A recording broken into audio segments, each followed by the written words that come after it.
Hey guys, and welcome to a showdown featuring the legendary Stormrunner and his Dark Elf forces up against Uzi, Moya, and a Nakai-led Lizardmen. Looks like it's going to be a pretty awesome battle here, with some pretty wild units all around.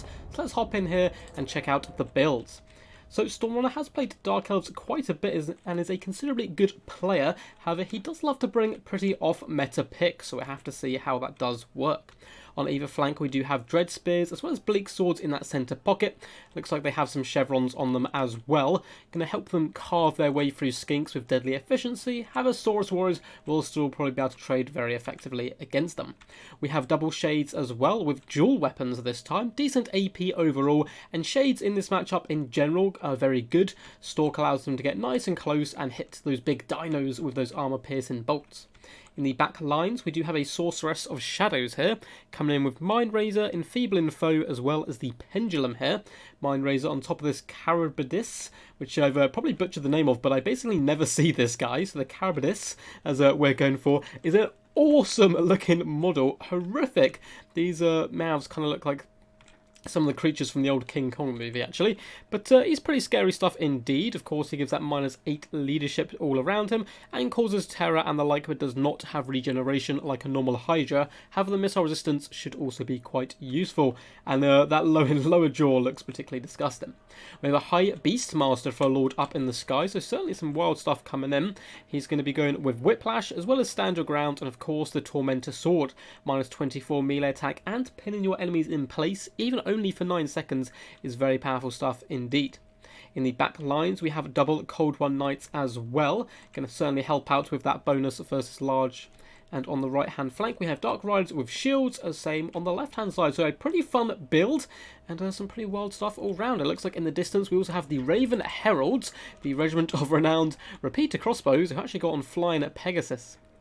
These guys don't tend to do too good, simply due to their lack of ammunition, but we'll have to see if they can pay for themselves today. Now, for the forces of the Lizardmen here, over hidden in the trees, we do have some feral Cold Ones, as well as some Cold One Riders. Just the basic variety here, so no spears, which means they will actually lose to the Cold One Knights of the Dark Elves, I believe.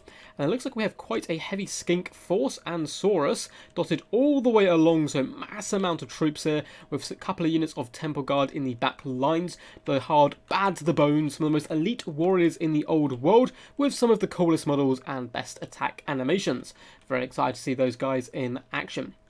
Apart from that, yeah, looks like Skinks on the flanks, Saurus in the centre pocket. We have a double Skink Priest of Beasts here. I'm assuming both coming in with Manticore Summons and Flock of Doom, so obviously not going to be a tournament build. Or a tournament game, sorry. But yeah, 2 Skink Priests, double Manticores, that's going to be pretty disgusting stuff. And we also have Nakai the Wanderer here on foot, of course, is the only way he can be brought. And he's pretty cool, and Mimi himself, coming with Primal Roar, as well as Miasma of Despair. I remember when he first came out, people thought he was going to be a really solid competitive pick. Unfortunately, he's turned into a little bit of a laughingstock, widely considered to be in the top 3 worst legendary lords. But you never know, he might be able to pull this through. Now, the Manticore Summon does have a 2 limit on it, so you can only summon 2 per game. But I've never actually brought double cast with it, so I'm not sure if he's going to be able to summon 4 Manticores, or still only summon 2. I guess time will tell. Saurus Warriors are crashing in here with the Bleak Swords, and they'll do a pretty decent job at tearing apart those pointy-eared princesses. And of course, I will not be biased here, even though Lizardmen are the absolute boys. And the Temple Guard are facing the wrong way here, which is pretty disastrous for them, as their bronze shields are now going to be absolutely useless, as the Shades do just rain down pointy hell, I suppose, on top of these guys. In the distance, Dark Riders have been spotted. That's probably why the Temple Guard have turned around to help deal with the rear threat. But this is a big misplay, having these guys in the wrong position at the wrong time. Now, it looks like Nakai has been Tormentor Sworded here, but he's pushing him, trying to do some decent damage to the Bleak Swords. He's going to be roaring very angrily, and he now is free to move, so should be able to get in there and give these Dark Elves a good old wallop him. In comes the Mighty Beast itself, and it's a good target for it, hitting down double Saurus Warriors, as well as trying to feast on one of these poor Skink Priests who's been absolutely terrified here. And it looks like that has cancelled its Manticore Summon as well. So a nice and well-timed attack there. As a High Beast Master should be able to chase him off now, but maybe wants to get back in the air, as these very beat-up Temple Guard, who've simply been standing there all game, currently coming in to intercept. And they can do some decent damage despite the losses they have taken. It looks like Nakai is doing his best here to bring it down the fell beast. And just going to be swinging his big club around. Not doing too bad at all. In fact, it's taking a huge amount of damage just by the combined fight of Nakai and the Saurus Warriors. Looks like the Raven Heralds have arrived though, and they will do decent damage to Nakai. The AP isn't too terrible. And the lack of kind of missiles won't be a huge threat as long as they can bring down Nakai. They basically pay for themselves. Now in the front line, it looks like the Dark Elves are losing for the most part, where Bleak Swords are isolated up against Saurus Warriors. Of course, Saurus are winning, but in the centre pocket where the Skinks are fighting Shades, the Shades are quite comfortably carving them up after doing some initial damage with their crossbows. Looks like the Raven Heralds are firing some of their ammunition out into Temple Guard, but once again turn around to focus down Nakai, who has beaten the absolute crap out of this beast here and chasing him down. Look at his glorious anime run there as he does push forward, and he should be able to chase off this beast and kind of force it off the battlefield. However, he doesn't want to get isolated like this. Raven Herald and of course the High Beastmaster are incredibly fast, so Nakai probably wants to bring himself back to his main battle line. In the distance, it looks like Cold One Knights were able to disrupt and slaughter, in fact, the Cold One Knights and Feral Cold Ones, without taking too much damage themselves. They're now going to be able to reave into the back lines here, run over these Skink cohorts, who are trying to intercept Dark Riders at the moment. Saurus Warriors are pushing forward. Well, they're looking like to get a nice surround on the Dark Riders, but they do burst free, and they're going to be running over some of the Temple Guards. Still a full health unit of Temple Guard is pretty scary stuff. I do hear a Manticore summon coming down as well, and this is a huge misplay by the Lizardman player here. Nakai is heavily isolated now, getting consistently shot in the back by the Raven Heralds, and I don't think he's going to even be able to chase him off the field here, as the High Beastmaster is simply lurking and waiting for the damage to be done on the Raven Heralds. It looks like Nakai's Primal has been active, so at this point you just want to leave him to it, and as soon as that pops off, just drop down with the High Beastmaster, finish off Nakai, and you're in a really good situation. So we do have double Manticore on the field, so it looks like you can obviously bring them both down at the same time because of the two casters, but I think these are the first two we've actually seen, so interesting to see if we do see any more. And they're desperately trying to get over here to save Nakai, which I think is not worthwhile. You're not going to be able to save him. There's kind of no hope for him right now. Instead, I've dropped down on top of the Sorceress of Shadows and helped clean up some of the Shades, perhaps, as the main battle line isn't going too terribly for the Lizardmen despite one or two mistakes, as the Temple Guard are carving their way through, up to 32 kills, and the Saurus have just been absolute lawnmowers. And the back line, Cold One Knights slowly being dragged down here by the double hero, as well as some Saurus Warriors, but they should be fine, so you have their allies with them as well.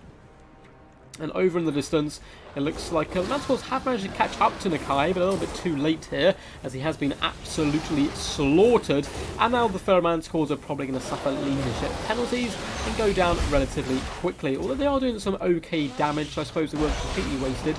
And unfortunately, they are going to disappear there back into the realm of the unknown.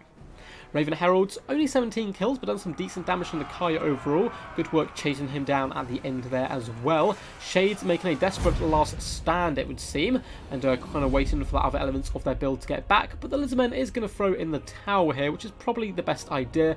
There are some Temple Guard left, but there's simply not enough of them to kind of pin down all the Dark Elf forces and stop themselves from getting shot to death or cycle charge. But very well played to both players. Massive shout out to Stormrunner as well for sending this one into the channel via my Discord. Super fun game. One or two micro mistakes on the Lizardmen kind of half in particular, but still managed to make it a good scrap and really push through. The Saurus Warriors being the backbone of his build there, getting some pretty ridiculous kills across the board. Unfortunately, getting caught with his pants down a little bit with his cavalry certainly didn't help, and also the Temple Guard and Nakai misplay were pretty huge. But regardless, well played to Stormrunner as well, bringing some really interesting units all round. I'm going to say its name again, Kharibdyss is what we're going with. I feel like I'm going to get loads of comments saying that is completely wrong, but it did decent work all round, kind of dragging Nakai out of position, so by dying pretty much, it did good work, and it got hammered pretty hard, so it'll be interesting to see. Actually, I might go back and check if Nakai did that damage, because it seems very unlikely, or if it was a mixture of Manticores, Nakai, and kind of Saurus Warriors alike. Raven Heralds actually managed to do a pretty decent job for once, which is always good to see. I just wish they had a bit more ammunition. And overall, a really fun build with massive kills going on the Dark Riders, helping to clear up all those skinks, and you can see they barely got any kills at all. And guys, hope you did enjoy. If you did, feel free to give the video a big thumbs up and subscribe for more Total War Warhammer content. And guys, until next time, peace, and as always, stay awesome.